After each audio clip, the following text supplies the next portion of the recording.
आयुष्यात जर कोणाची हार्ड सिच्युएशन बघायची असेल ना, तर इकडं-तिकडं न बघता पहिलं माझ्याकडे बघत जा. तुमच्या मैत्रिणीची लय भंगार सिच्युएशन आहे. तर नमस्कार मित्रांनो, आपल्याला आहे ना आता सकाळचे 7:04 झालेत आणि आमच्या मम्मीनी ना आम्हाला अंघोळ न करता नाही, अंघोळ करून फारा वडीत कापूस याचायला आणल्या.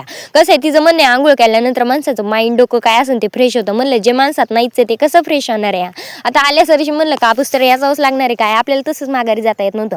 ज्या दिवशी सूर्य न उगवता तुम्ही रानात प्रकट होता ना, त्या दिवशी समजून जायचं की तुमचे ना सक्सेसफुलची पायरी तर नाही चढणार, पण तुमच्या ना आयुष्याची ना सगळ्यात भंगार सिच्युएशन चालू आहे. तिथं गेल्यानंतर गोनपाट वगैरे घेतला. आता गोनपाटाचं घोंगटं वगैरे करायचं ते आपल्याला सगळं जमते. आपण शेतकऱ्याच्या पुरीत, त्याच्यामुळे आपल्याला काही प्रॉब्लेम येणार नव्हता.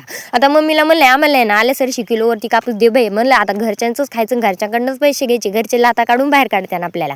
आता जर वजन भरत नसलं ना, तुम्हाला एक आयडिया सांगते. माझ्यासारख्या पुरींनी डायरेक्ट कापसात जाऊन बसायचं, तेवढं 5-10 किलो वाढेल.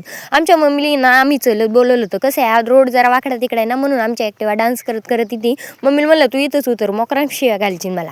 आता मला असा प्रश्न पडला की तोडीवाले पहाटे 5 वाजता आणि 4 वाजताच येऊन बसतील का काय कळत नाही बरं का. आमच्या आधी तिथं प्रकट झाले होते, म्हणून त्यांच्या मुलांशी मी मैत्री करण्यासाठी गेले होते, पण त्यांनी मला पोरं धरणारी पकडली म्हणून ते पळून गेले. म्हणलं वा, आपल्या तोंडाकडे बघून कुणी आपल्याला किडनॅपरच समजणार आहे ना. अवतारच असं झालं होता ना भयानक की ते पोरं पळून गेले, पण हे बारके ना जरा जास्त चॅप्टर होतं, ते मला भेट नव्हतं, म्हणून त्याच्याशीच मैत्री करावी असं मला वाटत होतं. पण कशाला टाइमपास करायचा, त्याच्यामुळे आम्ही परत कापूस यायला आलो होतो.